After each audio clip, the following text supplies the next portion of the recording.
बिस्मिल्लाहिर्रहमानिर्रहीम। अस्सलाम वालेकुम दोस्तों, नई वीडियो में खुश आमदीद। दोस्तों, इराक में अमेरिका के फौजी अड्डे पर मिसाइलों की बारिश। दोस्तों, आखिर ये मिसाइल हमला किन की जानिब से किया गया है और उनके मकासद क्या है और उसमें कितना बड़ा जानी नुकसान हुआ है, इन तमाम तफसीलात के हवाले से हम आज की वीडियो में बात करेंगे। वीडियो की तफसील में जाने से पहले आप देख रहे हैं हकीकत की दुनिया डॉक्टर अली के साथ। हमारा चैनल सब्सक्राइब करके घंटी के निशान को दबाना मत भूलिएगा। इस वीडियो को ज्यादा से ज्यादा फेसबुक, व्हाट्सएप और सोशल मीडिया पर शेयर जरूर करें। शेयर और लाइक करने के साथ साथ कमेंट बॉक्स में पाक फौज जिंदाबाद, पाकिस्तान जिंदाबाद और पाकिस्तान के गुमनाम हीरोज को सलाम का नारा कमेंट जरूर कीजिएगा। दोस्तों, जब से अमेरिका की जानिब से शाम के इलाके में ईरानी हमायत याफ्ता अवामी रजाकार फोर्स हिजबुल्लाह इराक ब्रिगेड्स के चंद अफराद को शहीद किया गया, उसके बाद से इराक में अमरीकी फौजी अड्डों को निशाना बनाया जा रहा है। और दोस्तों, आज जो ताजा तरीन वाक़या पेश आया है वो इराकी फिजाइया के बिलाद अड्डे को 7 तबाकुन मिसाइलों से निशाना बनाया गया है। इराकी सिक्योरिटी फोर्सेस के एक जराये ने बताया है कि 2 रॉकेट बगदाद के शुमाल में बिलाद के हवाई अड्डे पर दागे गए, जिससे मुबैना तौर पर 2 अफराद के जख्मी होने की इत्तलात है। दोस्तों, बिलाद एयरबेस जो अमरीकी फौजियों और ठेकेदारों की मेजबानी करता है, इराकी दारुल हुकूमत बगदाद के शुमाल में तकरीबन 50 मील शुमाल में वाक़ है। दोस्तों, मुत्तहिदा अरब अमारात के जराये के मुताबिक बिलाद एयरबेस पर 7 रॉकेट फायर किए गए, जिसमें मुतअद्दिद अफराद के हलाक होने की भी इत्तलात हैं, लेकिन हतमी तौर पर अभी इसके बारे में नहीं बताया गया। दोस्तों, यहाँ पे आपको ये भी बताते चलें कि खित्ते में अमेरिका की फौजी कमांड सेंटकॉम का दावा है कि इराक की अवामी रजाकार फोर्स हशद-उश-शाबी की चंद यूनिट ये फिजाई हमले कर रही हैं। कुछ अर्सा पहले एरबिल में अमरीकी फौजी अड्डे पर एक हमला किया गया था और उसमें दावा किया गया था कि जब हशद-उश-शाबी की यूनिट 46 हिजबुल्लाह ब्रिगेड एरबिल में अमरीकी फौजी अड्डे पर हमले के वक्त और उसके बाद भी वाज़ेह तौर पर उसमें मुलविस न होने का ऐलान कर चुकी थी। दूसरी तरफ अमेरिका ने अपनी फौजी अड्डे पर हमले में हिजबुल्लाह ब्रिगेड के मुलविस होने के बारे में कोई काबिल कबूल सबूत फराहम नहीं किए। अमरीकी वज़ीर दिफा लॉयड ऑस्टिन ने कहा है कि अमरीकी फौजी अड्डों पर हमले हशद-उश-शाबी तंजीम की जानिब से किए जा रहे हैं। दोस्तों, यहाँ पे आपको ये भी बताते चले कि एरबिल में अल हुरैर नामी अमरीकी फौजी अड्डे पर गुज़िश्ता चंद माह के दौरान 3 खतरनाक हमले हो चुके हैं। इराक और खित्ते में मौजूद अमरीकी फौजियों के लिए शदीद खतरात की घंटी बज चुकी है। अल हरीर फौजी अड्डा इराक के कुर्द-नशीन इलाके में वाक़ होने के नाते एक अहम और खास फौजी अड्डा समझा जाता है, जो कि तुर्की के एंजरलिक फौजी अड्डे से मुशाबत रखता है। लिहाजा अमरीकी हुकाम उस अड्डे में हमले का फौरी रद्द-ए-अमल जाहिर किया ताकि खित्ते में अपने फौजी अड्डों की पोजीशन मुतसलसल होने से बचा सके। लेकिन चूंकि अमरीकी हुकाम ये नहीं जानते थे कि यह हमला किन अनासर की जानिब से किया गया और वो हमला किस जगह से किया गया, लिहाजा उन्होंने इराक में अपनी फौजी मौजूदगी के असली मुखालिफिन में से एक पर इल्जाम आयद करके उसके ठिकानों को निशाना बनाया था।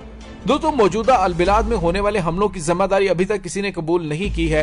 दोस्तों, ये भी हकीकत है कि इन फिजाई हमलों के जरिए हशद-उश-शाबी ने ये हमले अमरीका मुखालिफ इकदामात अंजाम देने की खातिर नहीं किए, बल्कि अमरीका मुखालिफ मौकफ रखने की सजा दी गई है। दोस्तों, इसी वजह से इराक की हिजबुल्लाह ब्रिगेड के बयानिये में भी जोर दिया गया है। दोस्तों, जो बाइडन के दौर में अमरीका के फौजी इकदामात मुकम्मल तौर पर डोनाल्ड ट्रंप के दौर के फौजी इकदामात से मुशाबत रखते हैं, जिससे जाहिर होता है कि शाम और इराक में अंजाम पाने वाले अमरीकी इकदामात महज अमरीकी सदर की पॉलिसियों के मुताबिक अंजाम नहीं पा रहे, बल्कि अमरीकी वजारत दिफा पेंटागन की पॉलिसियों की रोशनी में है। लिहाजा 2 माह कबल इराक के इलाके अल-काइम में अंजाम पाने वाला अमरीकी हमला, जिसके नतीजे में हशद-उश-शाबी के 27 अफराद शहीद हुए थे, नीज शाम के इलाके देर अल ज़ोर में अंजाम पाने वाला हालिया अमरीकी हमला, जिसमें हशद-उश-शाबी के चंद अफराद को शहीद किया गया, पेंटागन की तयशुदा पॉलिसी के तहत अंजाम पाए हैं, जिसकी वजह से अब उनको रद्द-ए-अमल तो बर्दाश्त करना ही पड़ेगा। दोस्तों, यहाँ पे आपको ये भी बताते चले कि अमेरिका जो इराकी हुकूमत सेटअप को कबूल करने का दावेदार है, हशद-उश-शाबी के एक यूनिट पर हमलावर होता है, जबकि ये यूनिट इराक के हुकूमती सेटअप का हिस्सा होने के साथ साथ तकफीरी दहशतगर्द गिरोह दाइश के खिलाफ बरसरे पेकार भी है। शाम की सरजमीन पर अमेरिका की हालिया जारहियत और इराक की खुद मुख्तारी की खुली खिलाफ वर्जी के खिलाफ इराकी हुकूमत का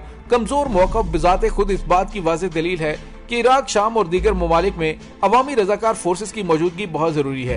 अमेरिका ऐसा नहीं चाहता, क्योंकि इन अवामी फोर्सेस को अपने नापाक अज़ाइम में बड़ी रुकावट तस्वुर करता है और जंग के बगैर महज सियासी और फौजी मुआहदों के जरिए इराक में अपना नाजायज तसल्लुत और कब्जा जमाने के दर पे है। दोस्तों, यहाँ पे आपको ये भी बताते चले कि हशद-उश-शाबी की एक शाख के चंद ठिकानों पर अमेरिका के फिजाई हमलों के साथ ही इराक और शाम में तकफीरी दहशतगर्द गिरोह दाइश की सरगर्मियों में भी शिद्दत आई है।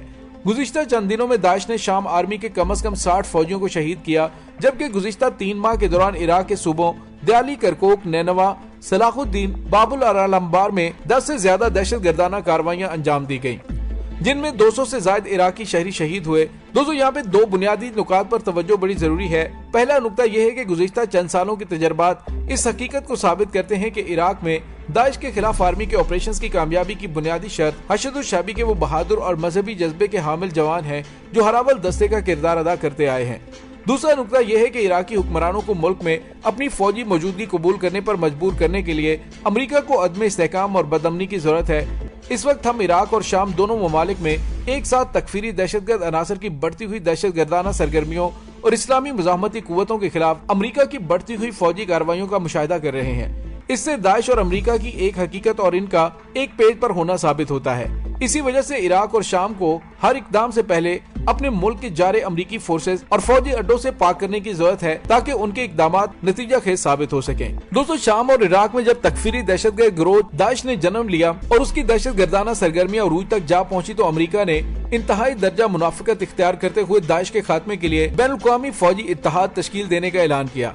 मुनाफिकत का लफ्ज इसलिए इस्तेमाल कर रहा हूँ कि खुद आला सतही अमरीकी हुकूमती ओहदेदारों के वाज़ेह एतराफ की रोशनी में तकफीरी दहशतगर्द गिरोह दाइश की तश्कील में अमरीका ने ही बुनियादी किरदार अदा किया था। और जब ये गिरोह वसी इलाकों पर काबिज होकर बेगुनाह इंसानों के कत्लेआम में मसरूफ हो गया तो अमरीका ने खुद ही दहशतगर्दी के खिलाफ जंग का अलमबरदार बनकर दाइश के खिलाफ फौजी इक़्तिदार तश्कील देने का ऐलान कर दिया था। दोस्तों, 2014 में अमरीका ने दाइश के खात्मे के बहाने जब फौजें शाम में दाखिल कर दी, जब 2018 में शाम आर्मी और सिपाही पासदारान इनकलाब की कुदस फोर्स के मरकजियत में तश्कील पाने वाली अवामी रजाकार फोर्स ने इस मुल्क से दाइश के कब्जे का खात्मा कर दिया तो शाम हुकूमत ने अमरीका को अपने मुल्क से फौजें वापस बुलाने का मुतालबा किया। शाम हुकूमत के उस कानूनी मुतालबे के बावजूद अमरीका ने अब तक शाम में गैर कानूनी तौर पर अपनी फौजी मौजूदगी बरकरार रखी हुई है। अमरीका ने न सिर्फ शाम से फौजी इनखला अंजाम नहीं दिया बल्कि तकफीरी दहशतगर्द गिरोह दाइश की एयरफोर्स का किरदार अदा कर रहा है। अब तक अमरीका मुतअद्दिद बार दाइश के खिलाफ सरगर्म शामी आर्मी और अवामी रजाकार फोर्सेस को हवाई हमलों का निशाना बना चुका है।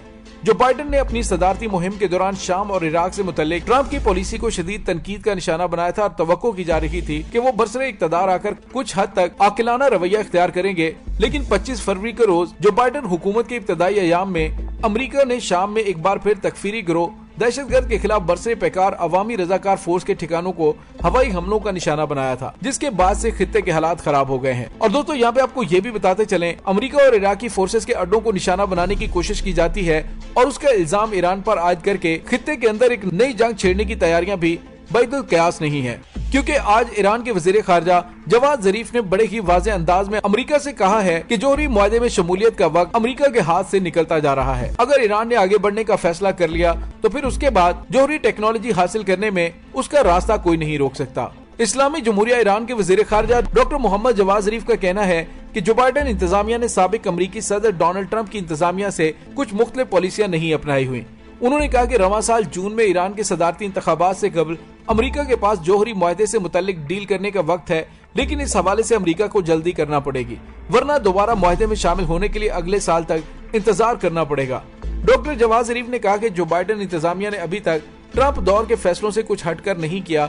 मुआहदे में वापसी से मुतल्लिक हमारा सिर्फ एक ही मुतालिबा है कि अमेरिका बातचीत से कबल जोहरी मुआहदे की पासदारी करते हुए ट्रंप की जानिब से ईरान पर आयद पाबंदियों का खात्मा करे। दोस्तों, इसके साथ ही डॉक्टर अली को इजाजत दीजिए। इंशाल्लाह बहुत जल्द मिलते हैं एक नई वीडियो में। तब तक के लिए अपना बहुत सारा ख्याल रखिएगा। पाक फौज जिंदाबाद, पाकिस्तान पाइंदाबाद, पाकिस्तान के गुमनाम हीरोज को सलाम।